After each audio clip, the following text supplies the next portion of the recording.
There are cars. They exist in the world. We can drive them. We went and drove one real fast today. The Maserati Levante. What an interesting vehicle. Yeah. Here's something. Big Here's surprise. a car. I was very surprised. Well, why are you so surprised? Go ahead.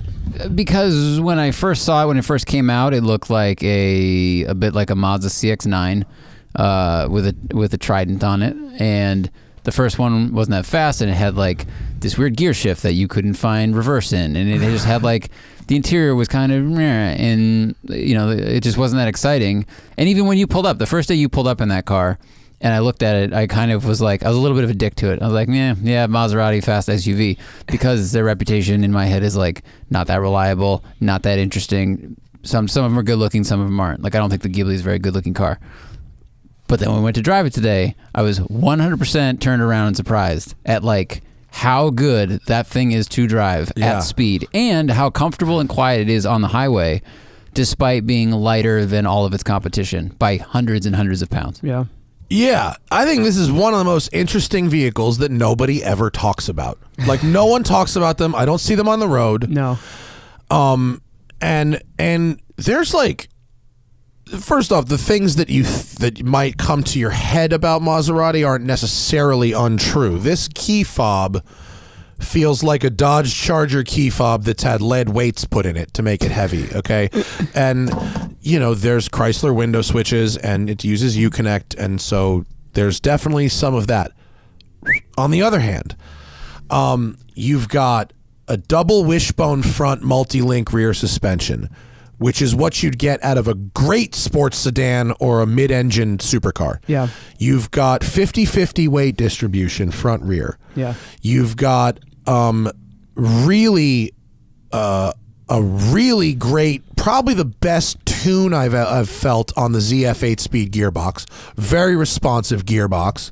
You've got a really nice wide power band.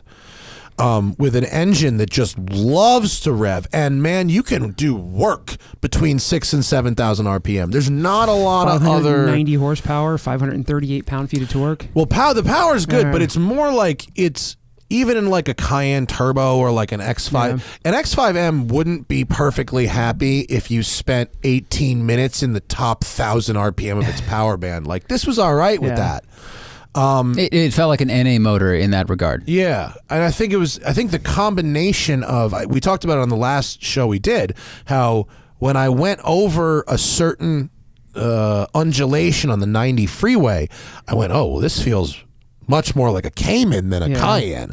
And once I started doing research, like, oh yeah, double wishbone front, like that's where you get that. Yeah. And the engine feels Ferrari-esque. I mean, it really does feel and sound like a deeper, more bellowy Ferrari. And because it's built by Ferrari. Well, right. But it's just got a ton of grip, and it's got a ton of control. There's a lot of brakes of on fire. Oh, did you? Mm-hmm. Yeah. Nice. Yeah, twice. There's a lot of things about the Levante that, I was at Maserati when this truck launched. So I got to spend some time in the development prototype. I knew that the Trofeo was coming out, that they were going to do this twin turbo V8 eventually. And when we launched the car with just the V6 and the basic V8, it was like, all right, well, how are they going to do? But there were so many touches in this truck that I went through a bunch of them with you that you just, things you wouldn't expect from Maserati. And it was like the new engineer sat in the back and went, hey guys, I got an idea. Like, can we do this? And they're just like, sure, why not? And people just don't really take the time to look and see all the little things, like you said, like the suspension and all the little details and the engine tuning. It really is it's a well-built truck. It's well thought out. And it's well executed. And well, it's 1,000 pounds lighter than a Cayenne Turbo SE hybrid. That's a lot. It's not a hybrid, so it was 800. Ton. It's 600 pounds lighter than a Cayenne Turbo. It's 600 pounds lighter than an X5M. Mm-hmm. Okay, so it's 4,700 pounds. So it's 200 pounds heavier than a Macan, and it's 100 pounds heavier than an X3M. Yeah.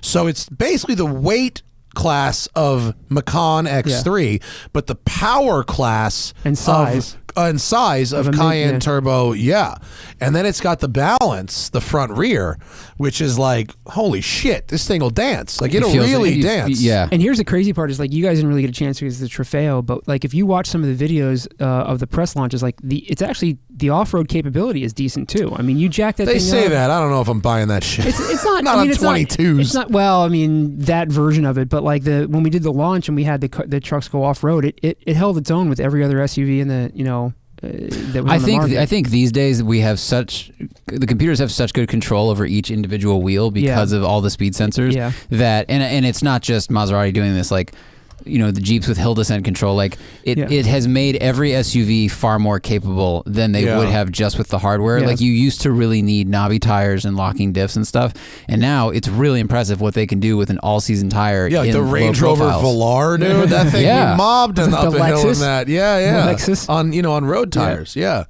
But this thing was like, man, it's got a limited slip diff in the back.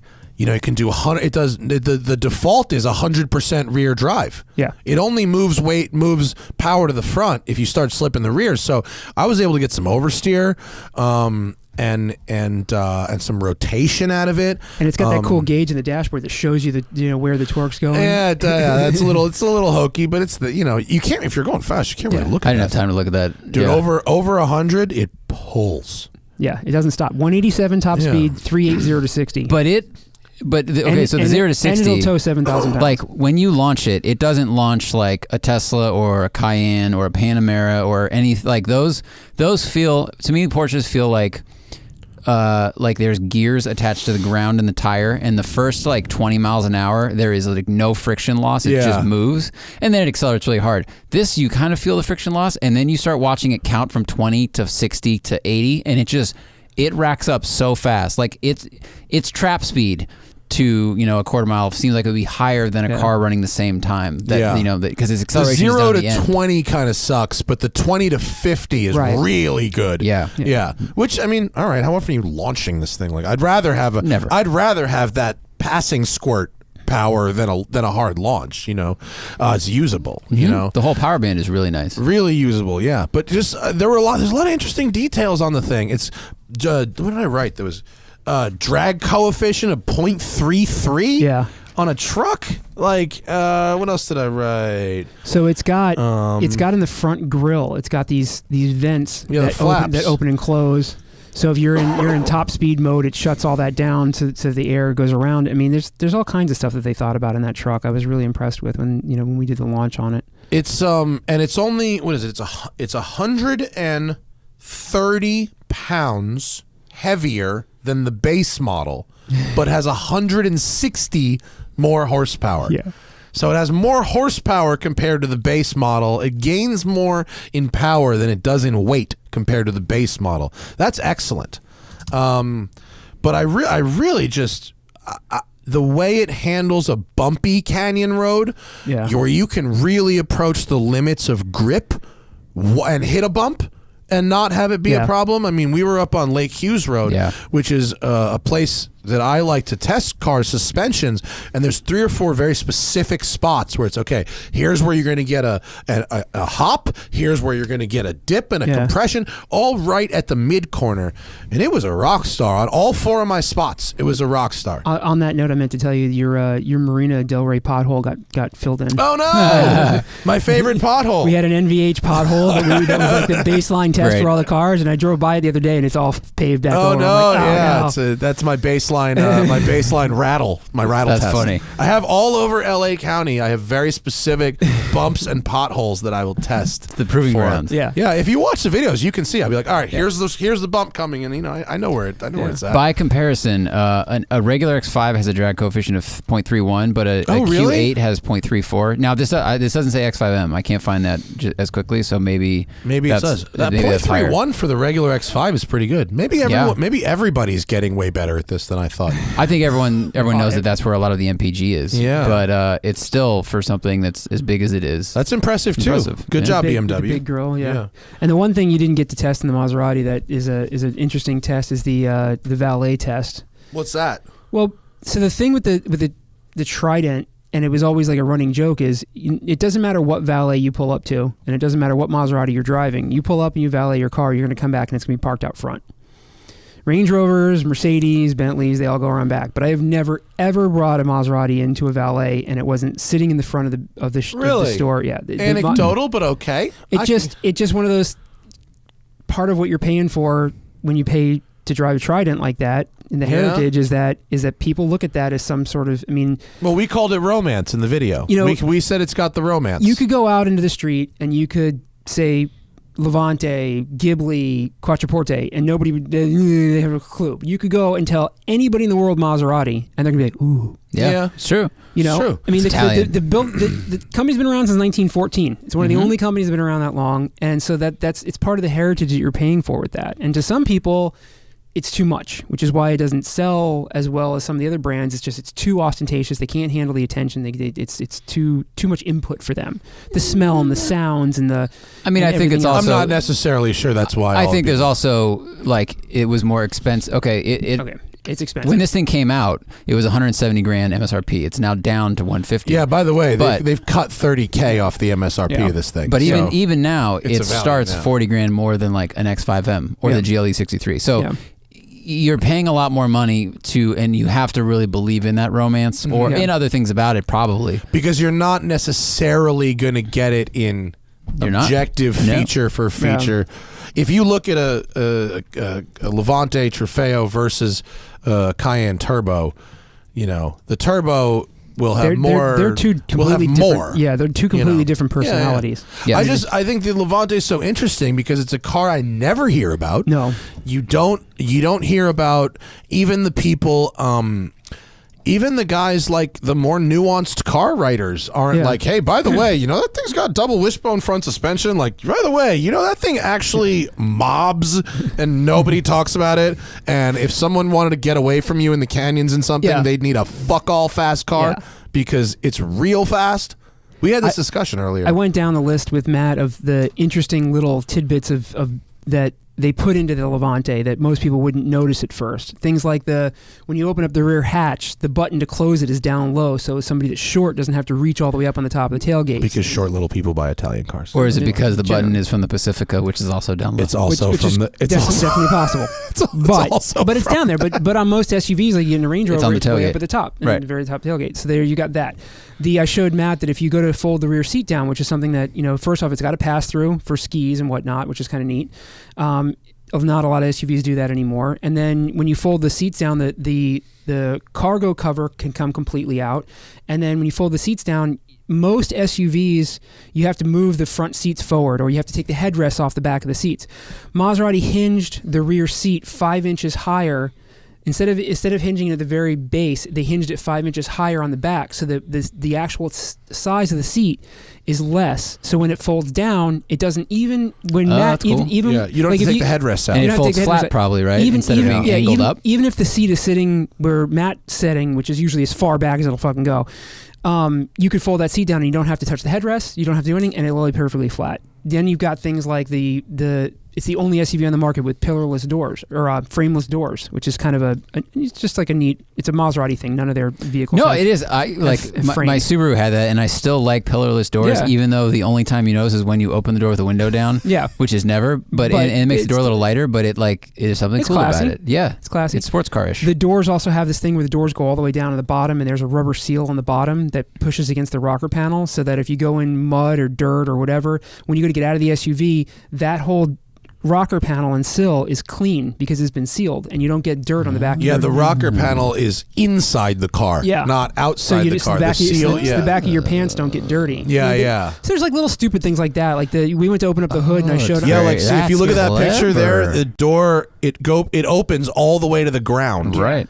And then the seal itself is at the very bottom of the door panel. That's a very clever detail. So the whole metal thing inside stays clean and dry. That's very cool. Yeah, that's a good one. Yeah. Your pants don't get and then dirty. like and you don't scuff it up. Yeah. I showed Matt the stupid, one stupid thing, but I was always impressed with. You go to open up the hood, and the latch, the safety latch when you go to, so you open up a hood. What's the one thing you always try and do? Where the hell is that freaking thing that? So they made it in yellow plastic. So when you go to open it up, even in pitch dark, you can see where it is. You can grab it. And they should all be that way. Yeah, it's a very pretty engine too. But they don't cover the engine with a bunch of bullshit. They give you red. They give you crinkle paint, red valve covers. Yeah, these are stupid little design things that over the years, as car guys, we would never expect Maserati to be the company to come to the table with this kind of, ingenuity. And it's just all this shit isn't like I've never. The stats on this, I've never been like, these dynamics and this stuff I associate with Maserati. Like I haven't thought about that ever. No, which is why they give you the car, so which you is can probably why they experience give you the car. Yeah. But like I think other than the thing, the cover breaking off, which is mildly janky, and there is, if I get in a really loaded up Panamera Turbo SE hybrid or Cayenne Turbo SE hybrid, some of the metal and leather details are so good I don't even question the price. Whereas in this, there's a little bit of that American car squishiness. There's too much FCA in it. It's a little FCA. Yeah. A little bit where the leather feels nice, but if I squish it, I go, oh, that's like a Dodge Charger a little bit. You know what I mean? The switches and stuff don't help that either. Yeah. But I mean, if you wanted to go against the grain a little bit, and fuck me, is that a lovely thing to drive? Yeah, it's really cool. A really good driver car. I'm absolutely shocked at how nice it is to drive. I mean, it's really, really not just good for a truck. Like good for we were mobbing. We had a great time.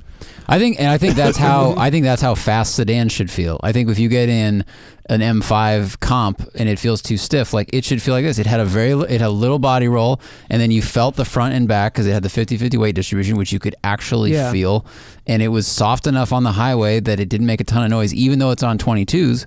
And then when we start, going fast, like the front end feels surprisingly like it's agile planted, for how it's planted and it moves pretty quick. And I'm like, oh, this is how a good GT car should feel. All the other fast SUVs feel very nose heavy. Yeah. They feel like they're going to burn through front tires, and you're always kind of driving around the nose weight. This one did not do that. The position of the engine, or if the engine itself is lighter, or I wonder. I'd have to do some research. Because this is a lot of weight. I mean, a lot. Like I drove that X6M, and it felt exactly what you're saying. It felt like 60% front weight. Yeah. We're sitting on the engine, and we're braking and pivoting around it. That's how it felt the whole time. This felt way lighter in the hand. It felt like a car. Yeah. It's very really, cool. really, really shocking. The color was sharp too. The color's very good. Color's good. But it's just to agree with Matt. Like we're looking at this photo of just like a Cayenne interior. Like this center stack where the gauge, the shifter is nicer, the bright works better, the materials of the switches are better, and you go back to Maserati and it's like there's a lot more empty space. Mm-hmm. Yeah. And I mean it's like it's not nice. It's not nice, but it's just at the level it's competing at. You're in rarefied air. The interior competition is stiff. When you start cracking not just $100,000, but when you're in the 150 zone, there's some expectations at 150. Yeah. There really are. And also, strangely enough, I think the steering wheel could be a half-inch smaller in diameter. Interesting. Without affecting anything else negatively. And I think you would end up with the impression of slightly more direct steering.